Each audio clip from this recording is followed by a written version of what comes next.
comptable et financier de formation. Je milite dans beaucoup d'associations et d'organisations. Je suis aussi membre d'un parti politique appelé le Yénama, Changement le Yénama. Et je suis aussi un très fan, un très grand amateur de lecture, comme vous le témoignez derrière moi. Et voilà, et je suis intéressé par tout ce qui est engagement citoyen, débat politique et contribution pour que vaille une société meilleure.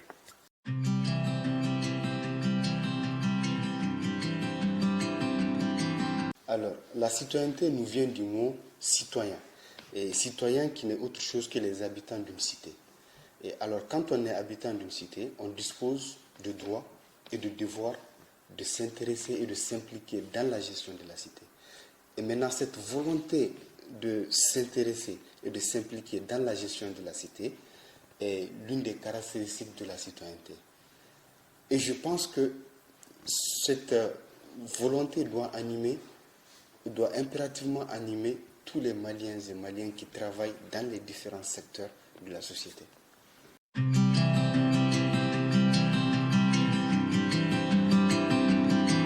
Je pense que l'éducation à la citoyenneté a pour objet de mettre à la disposition de tout âge les moyens nécessaires pour s'impliquer et jouer un rôle actif tant au niveau local que mondial dans la construction de sociétés plus sûres, plus inclusives, plus tolérantes.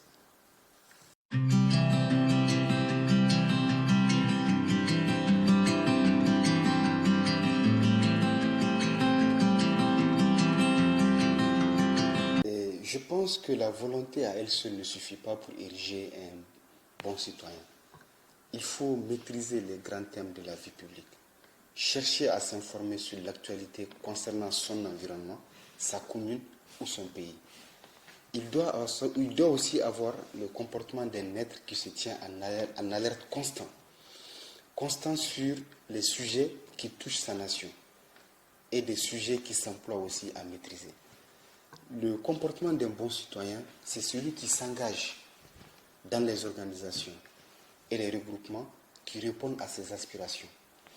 Et il s'active aussi à défendre ses intérêts ou ceux de sa patrie. Il est aussi quelqu'un qui soutient le débat. Il participe dans la vie des structures. Il s'engage aussi à défendre le combat légitime. Il soutient les leaders représentatifs au sein de son quartier.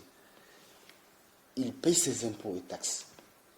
Il s'exprime aussi à travers son bulletin de vote lors des échéances électorales. Et en toutes circonstances aussi, il demeure démocrate.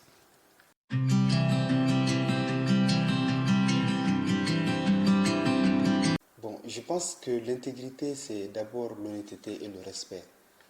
Tenir aussi ses engagements vis-à-vis des tierces personnes.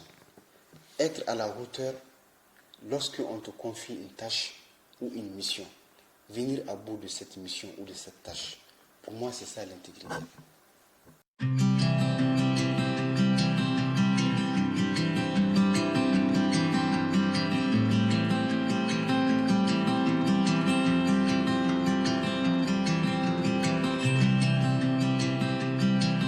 Effectivement, aujourd'hui, de plus en plus, nous assistons, que ce soit sur les réseaux sociaux ou que ce soit sur certaines chaînes de télévision ou de radio, la diffusion de certaines informations qui ne sont pas suffisamment traitées et dont le contenu de ces informations ne vise qu'à induire en erreur les consommateurs de ces canaux d'information.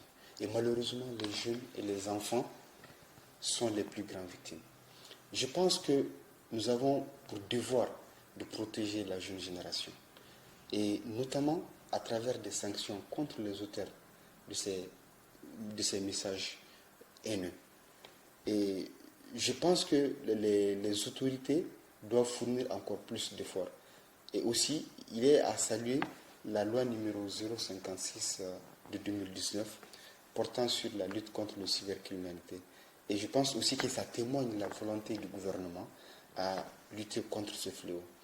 À la jeunesse, je voudrais m'adresser particulièrement à eux. Les discours de haine, la désinformation sur les réseaux sociaux ne vise qu'à alimenter, les discours de haine. Et je pense que nous n'avons rien à gagner en véhiculant ces messages. Nous devrons partager, nous devrons rester à l'écoute. Nous devrons aussi prendre des dispositions pour bien vérifier l'information que nous recevons de part et d'autre avant de pouvoir véhiculer ces messages sur les réseaux sociaux.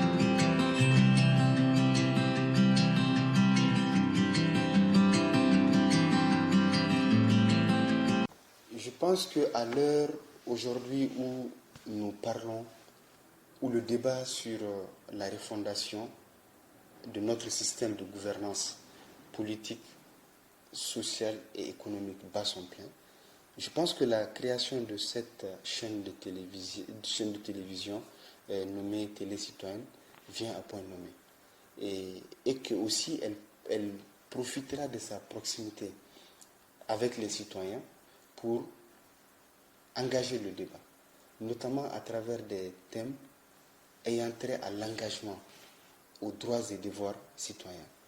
Et j'ai aussi eu l'occasion de voir 2 de vos reportages que vous avez faits dans la région de Gao, et notamment sur la cherté de la vie et aussi l'augmentation du prix de la baguette du pain.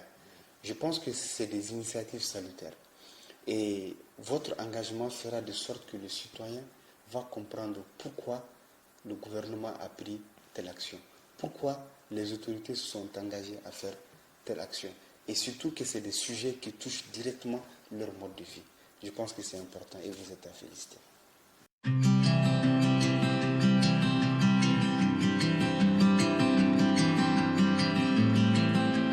Avec des amis, nous avons souvent l'habitude d'organiser des actions citoyennes, notamment, par exemple, le marché de Faladier.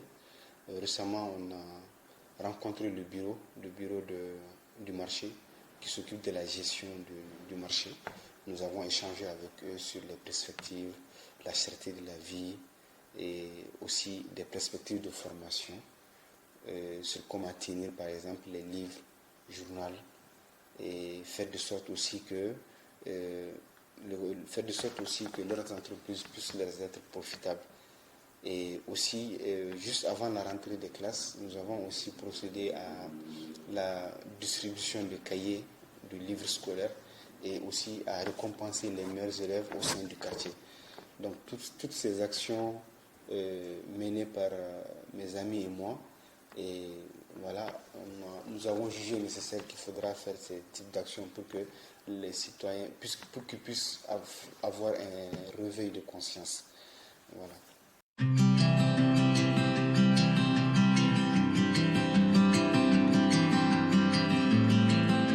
Effectivement, c'est vrai, depuis 2012, notre pays, le Mali, traverse une période exceptionnelle.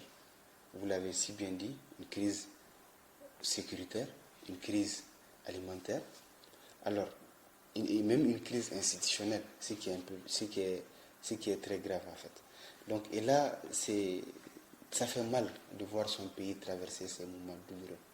Mais nous espérons que l'avenir sera meilleur pour les Maliens. Et nous devons aussi profiter de ce moment pour se remettre en cause, voir ce qui n'a pas marché après plus de 30 années de démocratie, voir les tares à corriger et aller de l'avant.